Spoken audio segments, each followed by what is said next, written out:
家好，欢迎收听今天的臭豆腐不臭，我是温蒂。时间过得真的很快耶，已经快要10月了。照理说应该要进入秋天，但台湾的天气还是热得不像话。说好的秋高气爽呢？请问秋天你是还在迷路吗？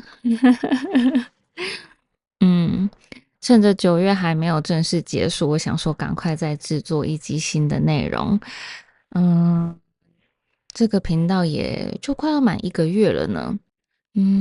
在制作 podcast 的过程中，我学习到了很多，也感受到自己成长了不少。但是这段时间真的太专注于制作节目，结果我完全忽略了生活的其他部分，尤其是放松自己的方式，像是阅读。最近才发现，我真的好久没有坐下来好好的读一本书了。要长期的维持一个习惯，真的不是一件简单的事呢，对吧？但在自我反省的同时，也特别想针对阅读的习惯来和大家聊一聊。对于你们而言，阅读又是什么呢？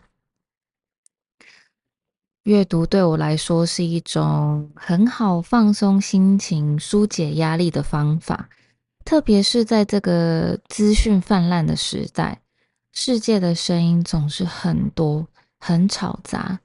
有时候就算有空闲，我还是会忍不住被社群媒体吸引，死盯着手机忘记时间，最后心情反而被过多的网络资讯搞得更为焦虑不安。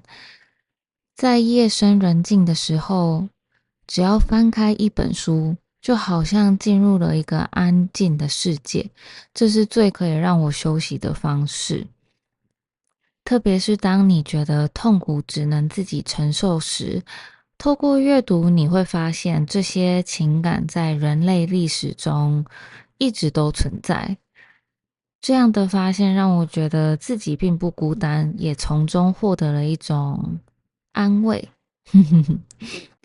根据心情或是当下自己的状况，选择的书也会有所不同。我的话，这几年因为想要更了解自己，看了很多和心理学相关的书。以前我总是把阅读看作是吸收新知识的方式之一，但最近我更将它视为让我的思维更加灵活的养分。与其被动的接受书中的资讯，有意识的思考，对内容抱持怀疑，然后再建立自己的见解，拓展看待事物的角度，我觉得是一件很棒的事。但说起来简单，实践起来却需要真正的意识与努力。嗯，那读书对你们而言又是什么呢？你们又会怎么样养成经常阅读的习惯呢？在这个科技发达的时代，阅读之外的娱乐选择多到数不清，也让现代的人们变得很容易分心，专注力越来越短暂。我自己也还在摸索中，还没有一个固定的阅读习惯。嗯，我的读书欲望时高时低，有时候会冲动的读很多书，但过一阵子又会变得懒散。嗯，我自己也是蛮困扰的。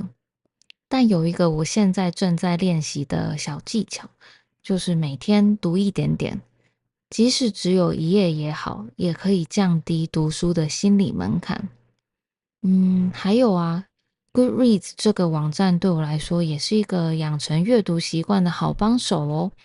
你们有听过 Goodreads 吗？Goodreads 是一个读书社群，里头的资料库包含全世界的书，使用者们可以根据自己的阅读习惯做记录，包含今天读了几页啊，读完了哪些书，甚至每年都有个人的阅读挑战，不是和别人，而是和自己的目标竞赛，这样更可以用自己的步调来养成最适合自己的阅读习惯。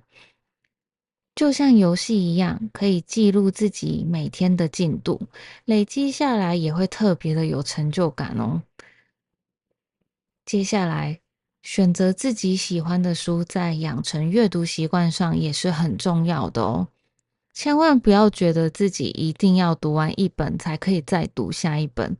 我自己也很常在好几本书之间轮流阅读，我觉得这样才更可以保持阅读的乐趣。最后一个实用的小技巧就是打造适合自己的阅读环境，可以让书桌变得更舒适，让自己能在放松的环境中享受阅读。也可以将书摆在床边或随身携带，甚至利用现代科技随时随地的读书。当你有空时，书就随手可得，形成了一种潜意识的提醒。这些方法对我来说都是养成阅读习惯的好帮手。嗯，大家听到这边觉得如何呢？对于你们来说会有帮助吗？那说到善用科技，就不得不来问一下，大家比较喜欢读纸本书还是电子书呢？对我来说，两者我都喜欢，但最近我更偏好电子书。我一开始选择电子书，是因为一个人在国外，买太多书累积下来，在搬家的时候就会变成一种负担。我在荷兰的时候，几乎每1到2年就会搬一次家。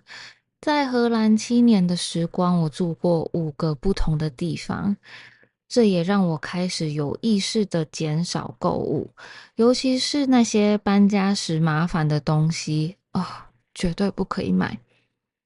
虽然我很喜欢书，但也因为如此，最后还是决定买一台 Kindle 电子阅读器。大家也知道我是一个容易3分钟热度的人，所以要买之前也真的想很久。那是在2020年疫情刚开始的时候，荷兰正值封城，哪里也不能去，这台 Kindle 就陪伴了当时被关在家里一个人的我，真的是我当年最不后悔购买的物品之一。大家还记得我之前有提到过自己其实更喜欢轻便旅行吗？在打包行李的时候，能带的东西越少越好。这个时候，电子书就非常符合我的需求。它轻便小巧，可以随身携带又不占空间，同时还可以存放好几本书，不用担心有书不够，或者是不符合自己当下阅读心情的情况发生。大家和我一样有过这样的烦恼吗？曾经在打包的时候烦恼很久，到底要带哪本书，好不容易决定了，在旅行途中心情却变了，带的书不再适合，根本读不下去，是不是真的会很困扰？但电子书就完美的解决了这个问题。虽然我有时候还是会怀念纸本书的触感、味道，还有翻页的声音，但在找到我自己真正想要定居的地点之前，我想我还是会以电子书为主。对于我目前的生活方式来说，电子书已经变得不可或缺。但我觉得，不论是纸本书还是电子书，只要可以让你维持对阅读的热情，都很好。阅读不需要太多时间或特定的规则，只要开始，慢慢的，你也会发现它能带来无限的好处。之后我也会和大家分享我最近读到的好书，也顺便用这个来督促自己努力遵守定下的阅读目标，持续培养阅读习惯。那么大家最近在读什么书呢？这些书对于你们的生活有什么影响吗？大家如果可以的话，也请不要吝啬，在留言处分享最近喜欢的书吧。好，那么今天的臭豆腐不臭就要到这边告一段落了，希望你们喜欢今天的内容，也不要忘记要多读书哦。我是温蒂，祝你们有个美好的一天，拜拜。